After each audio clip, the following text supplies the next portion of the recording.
उस पर भी आज फॉरेन मिनिस्टर साहब ने कहा कि हम वापस लेके आएंगे। किसने रोका? मुझे बताएगा किसने रोका?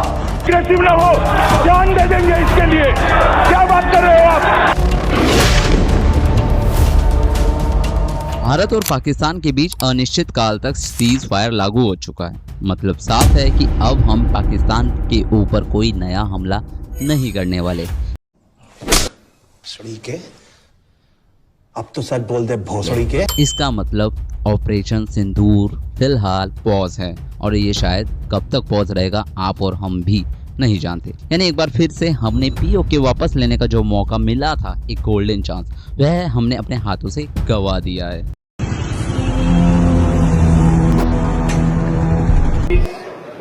ये अच्छा नहीं, ये अच्छा। 50 बार बोल रहे हैं, पढ़ने निकले वाले छात्रों को राजनीति से दूर रहना चाहिए। ओ भाई, मारो मुझे, मारो मुझे, मारो नहीं, ये मजाक हो रहा है। एक सेकंड, ऐसा पहली बार नहीं हुआ है। आपको याद होगा 1999 में कारगिल युद्ध हुआ था, तब भी हमारे पास एक सुनहरा मौका था और आज भी हमारे पास एक मौका हाथ में लगा था। लेकिन क्या सच में सरकार तैयार है हमारी?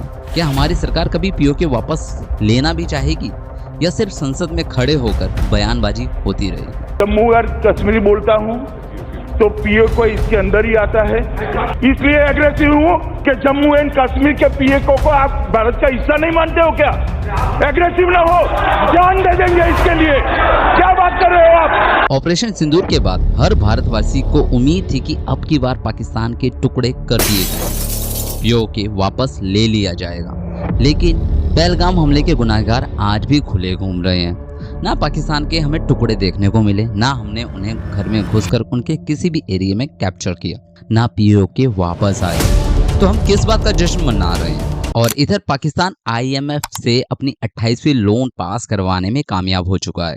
ऊपर से अमेरिका ने पहलगाम अटैक के बाद ही 4 दिन के अंदर अंदर पाकिस्तान के साथ एक सीक्रेट डील भी कर ली। पाकिस्तान को क्रिप्टो करेंसी का हब बनाना चाहता है अमेरिका, और ये जो कंपनी है इस डील में जो शामिल हुई है उसकी 60% की हिस्सेदारी डोनाल्ड ट्रंप की है। दूसरा सवाल, सही बताऊं तो हमारी विदेश नीति भी सवालों के घेरे में है। जब रूस यूक्रेन का युद्ध स्टार्ट हुआ तब हम न्यूट्रल थे, जब इजराइल और गाजा का युद्ध स्टार्ट हुआ तब भी हम न्यूट्रल थे।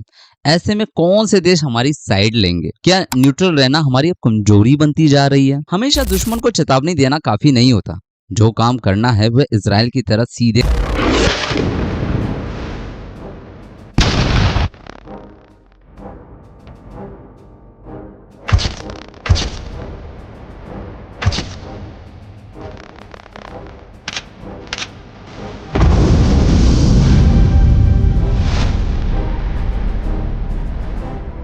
कर देना चाहिए। आज आप गाजा की हालत देखेंगे तो आपको समझ आएगा कि अटैक किसे कहते हैं, क्योंकि इजराइल को पता है हमला कैसे करना है। हमें इजराइल से सीखने की जरूरत है। आतंकवाद को जवाब सिर्फ एक्शन से दिया जा सकता है, ना कि बयानबाजी से। विरासत की बात कर रहा हूं ना। अब महाराजा बहादुर ने विरासत में जम्मू कश्मीर का एक नक्शा आपको दिया। चलिए, एक हिस्सा पाकिस्तान के पास में, उस पर भी आज फॉरेन मिनिस्टर साहब ने कहा कि हम वापस लेके आएंगे। किसने रोका? मुझे बताएगा किसने रोका?